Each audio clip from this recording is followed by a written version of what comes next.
Good morning friends.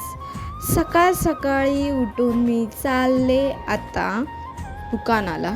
मग दुकानला जाताना इथं दिसना तिथं दिसना, कोणाला शोधते माहिती आहे का? ती वटाने घेऊन गेलेली बाई माझी, पण ती भेटलीच नाही मला. कशी भेटेल? त्यानंतर रिक्षाने चाललेली आत्याच्या घरी, कारण की आमचा सिलेंडर संपलेला.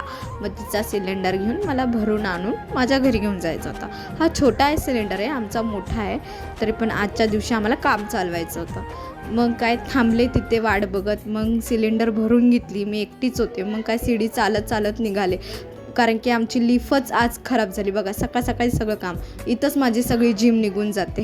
म्हणजे जिम करायची गरजच नाही लागत मला. मग काय घरी गेले, आवरून घेतलं सगळं, पूजा मांडली. त्यालाच मला 12 वाजले. म्हणजे कधी जाऊ मी कॉलेजला? मग काय पटापट आवरून घेतलं माझं, ट्रेन पकडली आणि मग कॉलेजमध्ये आल्यानंतर मला कुठंतरी समाधान वाटलं. त्यानंतरला कॉलेज 3 तासाचं असतं, तर लगेच सुटतं आणि ह्या पुढे पुढे चालल्यात. मग घरी जाऊन मला स्वयंपाक करायचा होता, कारण की लास्टचा गुरुवार होता आणि गुरुवार संपलेला माझा, म्हणजे आज लास्टचा दिवस आहे ना. मग काय पूजून घेतलं मी. असेच माझे व्हिडिओ बघण्यासाठी लाईक अँड कमेंट करा. Thank you for watching my video. So bye.